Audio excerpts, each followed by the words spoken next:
Hello again, my name is Gabe Zollner. This is the 12th of December 2017. Watched a rather interesting 20-minute and 32-second video titled, I Break Down the Mesa Shooting. And Brandon Tatum, I believe, from what he says, is a police officer or an ex-police officer. And he goes through the shooting of Daniel Shaver by Philip Brailsford. And he tries to justify what actually took place based on the kind of training police are given and based on the fact that Daniel Shaver didn't obey the instructions explicitly. Here's what's missing. Well, there's actually a few things that are missing. When Daniel Shaver was ordered to lay on the ground and stretch his arms out in front of him, he did. And he obviously wasn't a threat to anyone at that point. Now, what people are missing is that Philip Brailsford wasn't alone. He wasn't giving the instructions, and there was 4 other officers there, probably SWAT. And if there was 4 other officers there, why didn't they simply go over and handcuff Daniel Shaver when he had his arms extended in front of him? Look, folks, I know that the police have a very dangerous job, especially with the number of police that are being murdered all across the country. But what I saw here in this videotape was cold-blooded murder. Daniel Shaver was terrified, and you need to ask yourself, who wouldn't be terrified in that situation? You've got Brandon Tatum saying that they were asking them to come out of the room for about 5 minutes. Well, first of all, we don't know if that's even true.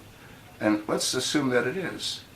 If you're in your hotel room and someone's pounding at the door, wouldn't you be somewhat concerned? And let's go back to what I had found out when I called the La Quinta Hotel in Mesa, Arizona. The windows don't open, according to the night clerk. If they don't open, how could he have been pointing a rifle out the window? Now, he didn't have a rifle, he had 2 pellet guns. Might it be that he was doing his job with his pellet guns? I don't know, and we'll never know. But there's no logical reason why 4 other officers that were there couldn't have done what they needed to do, which is handcuff Daniel Shaver without shooting him to death.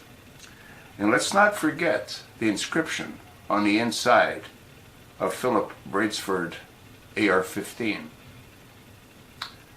Who would put that inside of the dust cover? You're never going to see that until the gun's fired. That's when that dust cover opens up. And the person, obviously, that he shot would never see it. So what that tells me is that Philip Brailsford has a sick, evil, twisted mind. There was no reason for Daniel Shaver to have been murdered. None.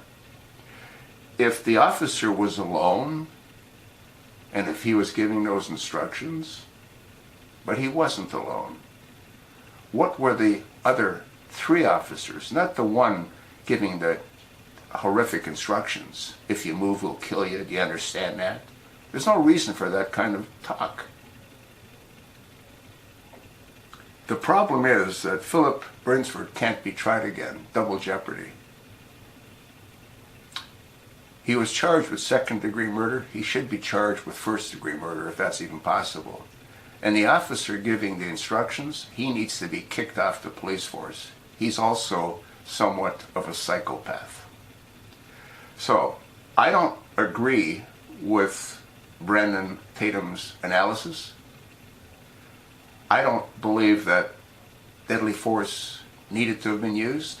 when someone is doing his best to comply with the moronic instructions given by someone that shouldn't be on the police force or on the SWAT team. We're all entitled to our own opinions. I'll attach this link. You watch the video and you tell me what you think. You're going to know what Brandon Tatum thinks, and you sure as hell know what I think, don't you? Thanks for listening.